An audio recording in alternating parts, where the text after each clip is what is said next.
你内心中最放不下的人是谁？他是否也在想念着你呢？你给我3分钟的时间，我将带你在潜意识当中去看到情感的真相，并且疗愈自己。在开始体验前，有2个注意事项。第一个，接下来的体验你会非常安全，所以你需要对我完全的信任。第二个，每一次心灵之旅都是与潜意识沟通的绝佳时机，所以请你放松和专注下来，先点赞后体验，养成好习惯，开始今天的心灵之旅。请你在一个安静又舒适的环境下进行，可以躺下，也可以坐下。慢慢地闭上你的眼睛，感受到一阵的放松，进入到你的双眼，和我一起做3次深呼吸。每一次深呼吸，请你想象将外部空气中所有的养分吸入到你的身体。当吸到最深处最饱和处时，再缓缓地吐出体外。每一次深呼吸都会带你进入更放松的状态下。发挥你所有的想象，你正走在一条幽静安全的小路上。你可以清楚地看到小路2旁的景色。在小路上每走一步，都会让你越来越轻松，越来越舒适。在小路的尽头，有一扇橙黄色的大门。当你走到门前，请你仔细观察这扇门的大小、材质，它有什么特征？当我数到3，你可以用你的方式轻松地进入门中。在门的背后，你会看到一座巨大的城堡。1、2、3，请你仔细观察城堡的样子，可以围绕城堡自由行走，看看城堡有什么特征。我会再次数到3，当我数到3时，你会进入到城堡中某一个房间，而这个房间，你会清楚地看到有一个人在里面等你。1、2、3，请你仔细观察这个房间，它有什么特征？房间中都能看到什么？而在你面前的这个人，他是什么样子？他看到你后，有什么样的表情和情绪？你可以选择拥抱他，也可以选择站在原地。我会给你一点时间，请你将内心中想对他说的所有话，全部告诉他。在这个过程中，你会释放掉所有的情绪。如果你有想流泪的感受，请给自己一次疗愈的机会。在你倾诉后，请你观察它的变化。你可以再次选择去拥抱它，也可以选择转身离开城堡。不论你做出什么样的选择，都是一次心灵的疗愈。当我数到3，你会带着最放松的感受回到现实中来。1、2、3。本视频建议反复疗愈使用。朋友们，你知道心神合一对于逆天改命有多么强大的威力吗？如果你平时感觉自己干什么都不行，哪方面能力都不强，总觉得自己很平庸的话，我会给你分享一个儒释道3家都在追求的高级心法和境界。你呢，很有可能会因为这个视频扭转下坠的人生轨迹，走向全新的生命状态，把你的人生呢提高到一个全新的维度。如果接下来的话对您有所帮助的话，请在离开前按个赞给我响应，在评论区留下心神合一发掘自己改命的关键。我相信你一定看到过这样的现象，从出生到现在，你会发现有的人一生都很顺，学业有成，事业上呢也风生水起，而有的人一生却过得平平庸庸，碌碌无为。有的人创业呢一路坦途，有的人却做一个败一个，损失惨重。为什么？其实呢，我们每个人现在的状态，人和人之间的差异，其实都是果所表现出来的。像有果就有因，这个因是每个人都有着独一无二的内心世界。这个内心世界不同，境界的高低和水平参差不齐的差异，造成了现实生活和人生命运的差异。但是每个人的内心世界都包含了太多的元素了，其中呢最重要的起决定作用的，就是一个人做事时心神合一，凝神专注的能力和程度。心者神之摄也。在现代医学上呢，普遍认为心脏是人体中最重要的器官，一旦心脏停止跳动，生命也就随之终结。但如果你对传统文化有一定的了解，就会发现心脏不仅仅是一个器官那么简单，因为它不仅能够决定人体的记忆与情绪，同时还是人体元神的宫殿。你呢，在现实中活成什么样，都是由你的心决定的。心即命，心处在哪个状态，在现实中便处于哪种处境。因为人心拥有一个巨大的能量磁场，而这个磁场的灵性程度，直接决定了你的人生层级。比如，当你离一个人很近的时候，会莫名其妙地被对方的心理磁场所影响，或是一种舒适感，或是一种排斥感。但不管是什么感觉，都不是这个人的社会身份决定的。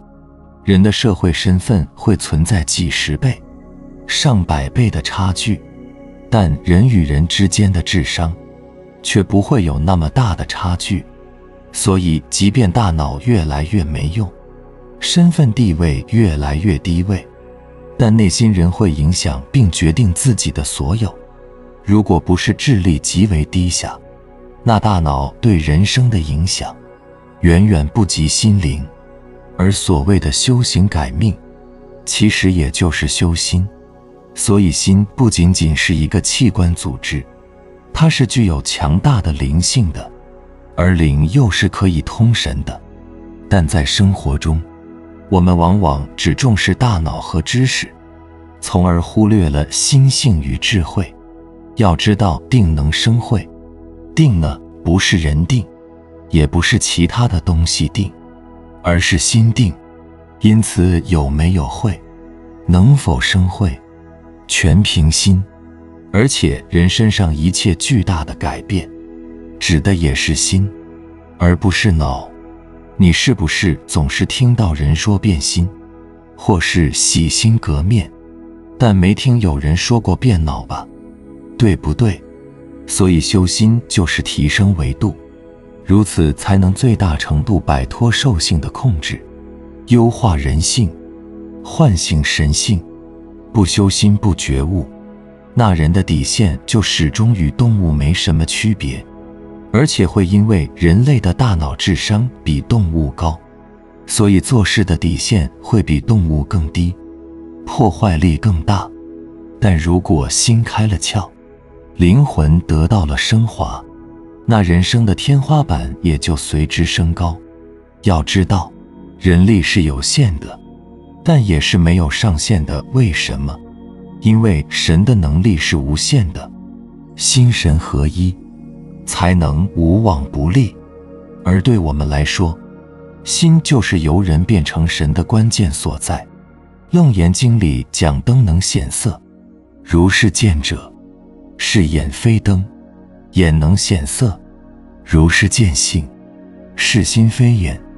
神呢就是性，道家呢叫它元神，或者自性。神于心合，则造化万千，智慧无穷无尽，能量取用不竭。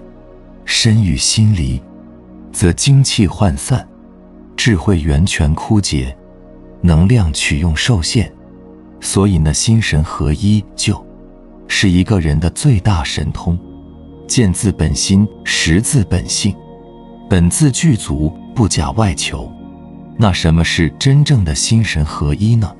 我们这些凡夫俗子，在日常生活中，又该如何做到心神合一呢？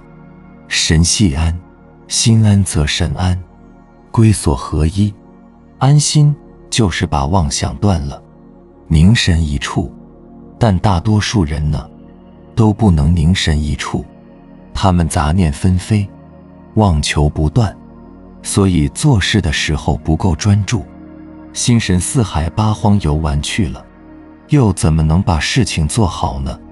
所以呢，我们在日常生活中要心无旁骛，心无挂碍，意无所念，全神贯注，全情投入，安住在当下，做好当下应该做的每一件事情，无论大事小事，安住在一件事情之上，心无旁骛了，心才能清，心才能静纳，享受当下做事过程中的细节和乐趣，确保每个当下，每件事情都呈现出完美无瑕的品质，让这些一个个当下呈现的完美品质，组成你长期生命旅程的全部体验，形成你一种天生就好运，天生就成功，天生就幸福的习惯、品格和体质，让这些一次次当下小小的成功和幸福，汇集成你整个人生大大的成功和幸福，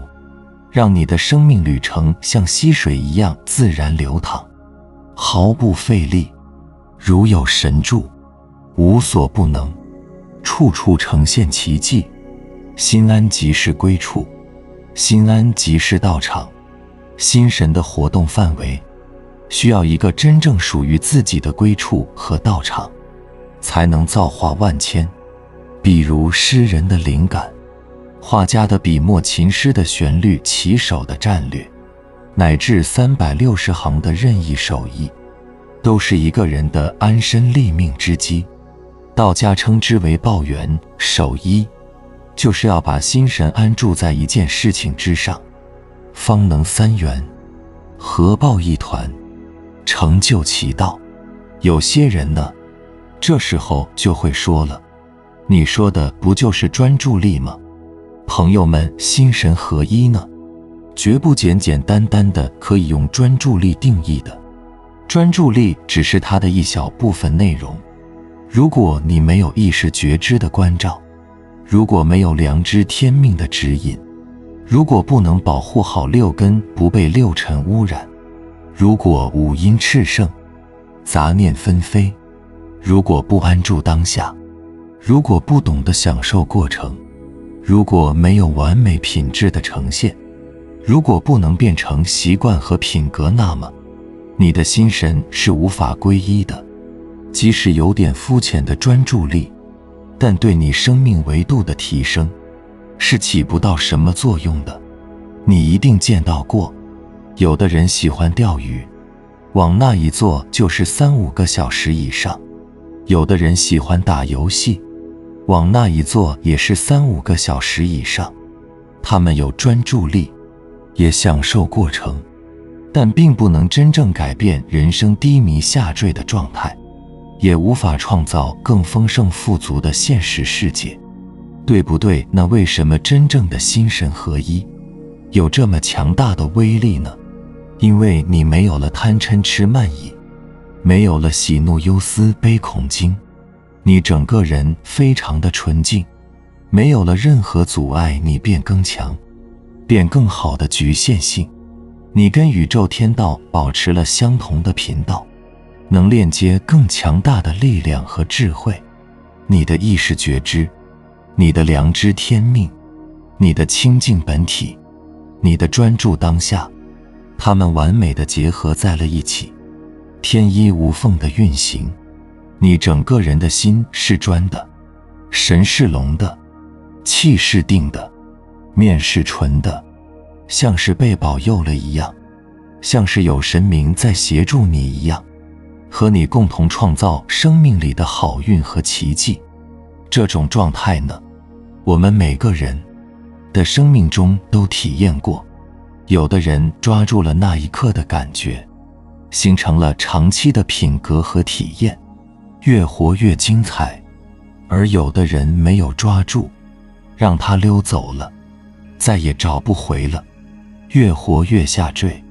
禅宗里有个故事，说小和尚问老和尚何为开悟得道，开悟前后有何区别？老和尚回答说，并无二样，依旧是砍柴、担水做饭。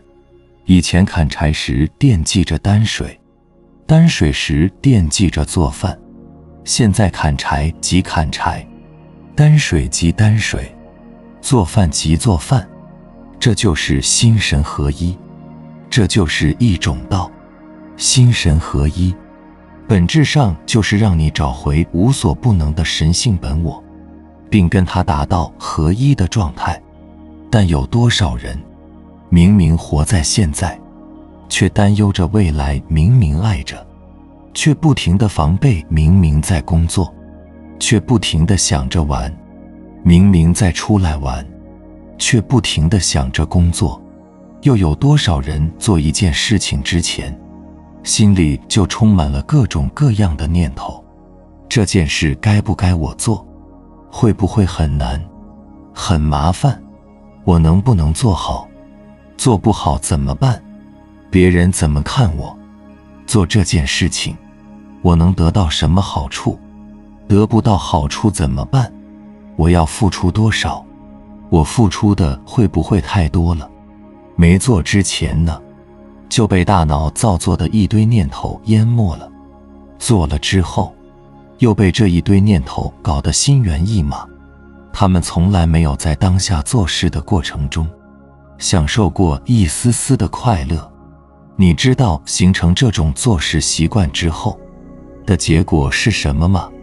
事事都不顺，不开心，事事都敷衍了事，一生都不顺，一生都碌碌无为。没有比这样的人生更糟糕了。如果你真的看懂了这个视频，你就能理解我的起心动念和良苦用心了。还是那句话，随缘自度，缘分到了刹那间就会心有灵犀一点通。生命之门被标错了标签，写着出口的其实是入口，写着入口的其实是出口。在一世又一世和一刻又一刻的生命之轮中，大多数的人已经变得恐惧不安，完全迷失在这个梦中。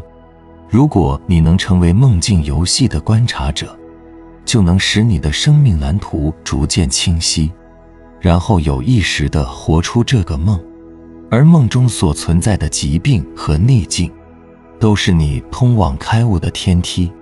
当一个比较高尚的灵魂融入了凡人的身体里，但是他的身体会承受不住他强大的灵魂力量，所以他的人生才会有诸多苦难。直到有一天，当他感受到了他内在灵魂的力量，并试图将其释放出来的时候，这种磨练的洗礼就会由外在转向内在，开启一个更高级的灵魂失联阶段。在这个过程中，他需要经历各种心灵之苦，各种委屈挫折，他需要和他内在的杂念做千百次的交锋，才有可能有所突破。细数历史上那些高僧大德的人生经历，无不是如此。禅宗六祖慧能大师24岁受五祖传衣39岁落法首届正式说法，其中他隐居了15年。在这段时间，他又经历了怎么样的考验，没有人知道。菜根谭有言：天薄我以福，无厚无德以压制；天劳我以行，无补无心以抑制；天恶我以御，无亨无道以通治。意思就是命运使我的福分浅薄，我便加强我的德行来面对他命；运使我的筋骨劳苦，我便放松我的身心来弥补它；命运使我的际遇窘迫，我便加强我的道德修养来使它通达。这个就是为什么智慧的获得需要磨难的考验，其内在的逻辑就是如此。因为不磨不成佛，艰难困苦才能愈入于成。所以说，真正大智慧的人必然先要经历高等级的灵魂试炼，只有经过了这种考验，才能在身心层面产生彻底的变化。这种彻底的变化并不一定伴随着痛苦，而是之前磨难与考验累积而成的一种质变效应。它可能是在刹那间发生，并且效果极大。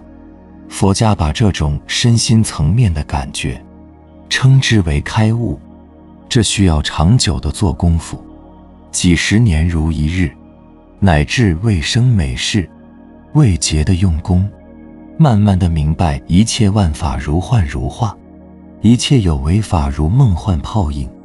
最终开悟的一刹那，虚空粉碎，大地平沉，真心显现，无量光明。曾经有人问我，如何才能接受比如疾病残疾、意外变老等等这些不可抗拒的事实，而活在当下呢？我真的很难做到。我觉得这个问题问得不错。活在当下的前提，就是你的内心必须毫无保留地接纳当下已经发生的一切事实。不过你之所以会说你很难做到接受例如疾病、残疾等等这些事实在你身上的发生，那是因为你混淆了两样东西，那就是生命和生活情景，它们可是两个完全不同维度的东西。当我在讲臣服和接纳当下一切发生的时候，记住我说的是生命，而不是在说你的生活环境、生活条件，这些都属于生活情境的范畴，和生命的本质无关。就比如说疾病吧，你觉得疾病是你生命的一部分吗？错了，它和你的生命一点关系都没有。疾病只是你生活情境的一部分。当我们说到生命的时候，记住，它指的是你存在于此刻当下的意识。你只有通过完整而又自由的意识，才可以激活让你安住在当下的觉知力。而当下是没有时间这个概念的，或者说当下是超越了时间的维度的。就算是你的肉身，其实也只不过是你暂时借用了它几十年，在地球上完成体验和修行的，也只是你生命暂时的一个载体，不是吗？所以就连你的身体，其实也是生命之外的东西。当你非要让外部的生活情景成为你的生命，也就是成为你自由意识的一部分的时候，你当然就会感到痛苦。另外，只要是外部的生活情景，那么它们就会都局限在三维世界的时间里面，所以它们都有过去和未来。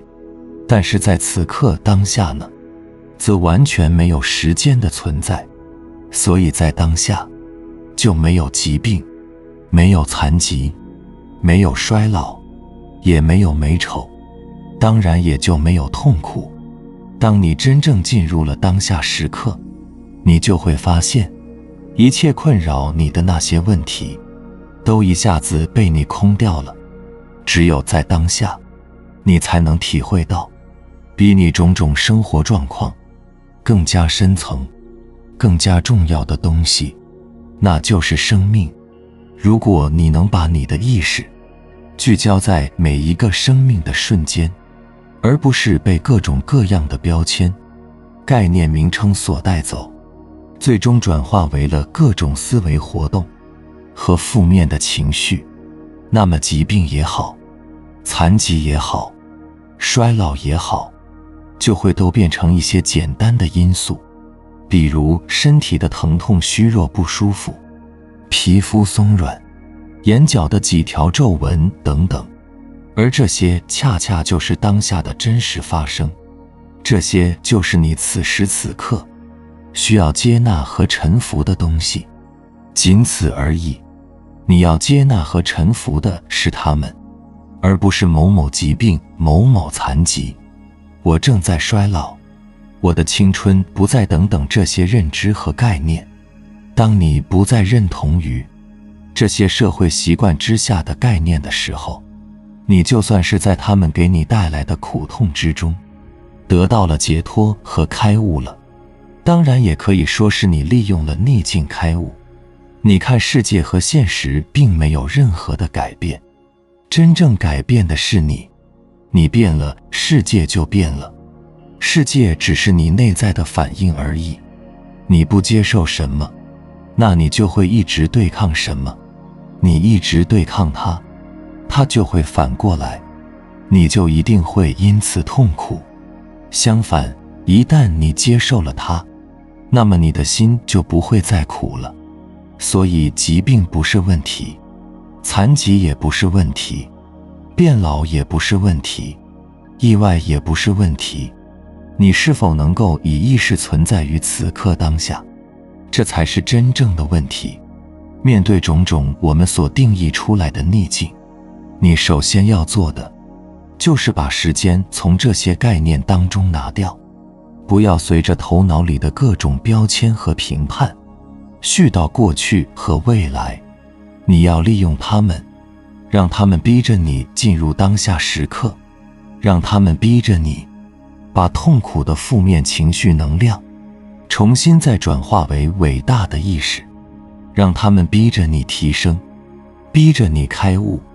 有一个关于轮回的故事，有两位兄弟从小感情深厚，但长大后由于现实利益，为了争夺家产而勾心斗角，彼此猜忌。哥哥制造了一些状况，趁机剥削弟弟的财物，而弟弟为了牟利，常常欺骗哥哥。父母去世后，兄弟的财产争夺战白热化，重重地伤害了彼此的手足之情。两人在过世以后，分别从业境，也就是佛教与中为诸天与地狱中照射众生善恶业的镜子中，发现了自己的错误。为了死后带不走的钱财，他们竟然都出卖了自己的良心。他们的心灵堕落了，哥哥贪婪，弟弟欺骗，纯洁的手足之情破坏了。他们皆懊悔不已，泪流满面。因这一生的失败懊悔，他们必须再到人间来学习，重修进化。因此在下一生中，基于心灵成长的需要，他们约好当夫妻。哥哥扮演丈夫，要赚钱养家，照顾妻子。根据因果约定，他必须把前生剥削弟弟的财物，借着当丈夫赚钱的角色还给弟弟，而弟弟则扮演太太，学习对丈夫忠实信任，进而净化欺骗的劣根，从夫妻关系中学会彼此照应，融为一体。尽是前世兄弟反目成仇的嫌隙。看到这个简单的故事，你有什么感想呢？在这一生中，我们是不是总是有些负面的人际关系，不可理喻的父母，老爱跟我们唱反调的配偶，难以管教的孩子，出卖我们的朋友等等？而我们是否省思过，我们与父母、兄弟姊妹、丈夫、妻子、朋友等人际关系背后实质的意义的人际关系的轮回真相，轮回转世的过程，就像在演不同的戏码。这场戏演夫妻，下场戏换个戏夫演夫子。轮回的戏剧不是没有意义的，这是一场场的教育，具借着距离不同角色的体验，让心灵的弊病逐一得到净化。这就是心理学上所讲的心理治疗法。各种角色均是针对每个生命的成长需要而设计出来的。夫妻之所以要在这一生当夫妻，就是透过最亲密的关系，学习爱的授受之道，包括布施奉献和包容接纳，磨掉彼此人格上的棱角，彼此当对方的镜子，让双方看到自己的盲点，给彼此双方心灵成长的机会。而父母与子女，就是要借着最亲密的血缘关系，去解决彼此累世以来心灵的难题。你有没有发现，让我们心灵成长最快的方法，是那些逆缘无可理喻的爸爸，合唱反调的太太，叛逆的孩子。他们激发出我们的贪嗔痴慢疑，让我们看到自己的极限性，让我们看到自己的心灵盲点，同时也激发出我们的新型潜能。他们是我们对症下药的医生，他们是对我们因材施教的教师。因为心所造，物以类聚的人际关系，是我们的心智投射。我们会照感和我们一样的人。当我们有负面的人际关系时，不要怪罪别人，首先要反省自己的性格，是不是有什么不好的地方，从而吸引了这样的人来到我们身边。因此，从更高的意识来看，我们应该当彼此的镜子老师，给双方在心灵成长上有进化提升的机会。这就是所有人际关系的轮回真相。因此，我们必须怀着感恩的心，去掌握正面及负面的人际关系所带给我们的成长讯息，抱着谦逊的学习态度，去突破自己的盲点，提升心灵的品质，并帮助周围的人成长。当我们把不好的人际关系视为业障时，将使我们的生命力停止，以僵化紧缩，成为心灵成长的阻力。若我们将其视为学习，将使我们的生命力开展扩大，成熟成为心灵成长的助力，危机反变成成长最大的契机。所有的关系，即使是看似棘手的关系，都是来自你灵魂的礼物，要帮你发泄那些也许你无法独自发掘的阻碍，才能转向新的方向，悟后起修。有人曾经问到，最近看到一个影片，标题是开悟的人业力更多，这样谁还敢开悟？这是真理吗？业力的程度跟开悟有相对关系吗？其实并非开悟后业力才增加很多，真相是开悟后才发现自己的业力本来就已经很多了。开悟不难，难的是悟后起修，所以要开悟后起修，才有随悟消旧业，莫再造新业的说法。例如，不再盲目批判、造谣、八卦、骂人。开悟前你劈柴挑水，开悟后你还是劈柴挑水。虽然开悟并不会改变任何事，却改变了一切。或者你也可以这样说，在不曾改变任何事物的同时，开悟改变了一切。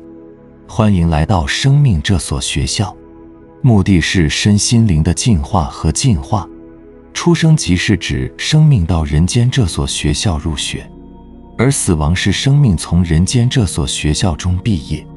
轮回便是递延转学的学习历程，转世则是依照人生总学期的结业成绩，按同类相聚的自然法则，前往与新兴程度相称的学校继续就学，进行生命的成长与开展。一直迈向生命更圆满、更成熟的境界。在生命这所学校里，生命的课程是了解自己，改造接纳自己，超越自己，帮助别人，服务别人，造福别人，并达到人我一如。生命的课题是净化愕然烦恼与执迷，彰显慈悲喜乐与智慧。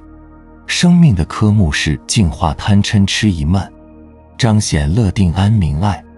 生命的总纲是培育自律的心智，专注的心智和觉悟的心智。生命的教材便是生活的种种活动，人生的种种遭遇，人际关系的种种互动，成为梦境游戏的观察者。生命中没有死亡，死亡只是托取着一生的幸福。生命永恒不死，不生不灭，永恒不朽。死亡是把戏演完，戏服换掉而已，不用演戏了，不再跟身体认同。他们在那里的真正目的是教导你、扩展你、启发你和帮助你了解自己。生命以一个非凡的方法给你上了一堂课，它把你从轮回内疚、判断和惩罚的困境中摆脱出来，直到你热爱和欣然接受你所做的一切，以及领悟到它都是为了你的这一生有意义的美好，你才能成为那些美好。在一世又一世和一刻又一刻的生命之轮中，它已经变成一个难以动摇的现实，以至于大多数的人已经变得恐惧不安，完全迷失在这个梦中。如果你能成为梦境游戏的观察者，就能使你的生命蓝图逐渐清晰，然后有意识地活出这个梦。这个梦同时也告诉我们，越是困境中，越是开悟时，风雨之后见彩虹。谁的人生不是一边跌倒，一边自己爬起来？奔跑遇到坎坷，最好的人生状态莫过于在等待中顺其自然，在安静中超越自我。正如曾国藩所说，知天之长而无所立者，短则退忧患，横逆之来，当少人以待其定。人生真正的修行重在名字，真心见即真心，而非随波逐流或仰赖他人。求人不如求己，困境中能渡你的唯有自己。己渡者天渡之，一人躲雨见观音，撑伞走过求渡。观音说，我在雨里，你在檐下，檐下无雨，你不虚渡。这人跳出檐外，站在雨中，现我在雨中，菩萨渡我。观音说，我不被淋阴有伞，非我渡自己，是伞渡我，你应自己找伞去。不如意十常八九，人生在世，难免会遇到一些或大或小的坎。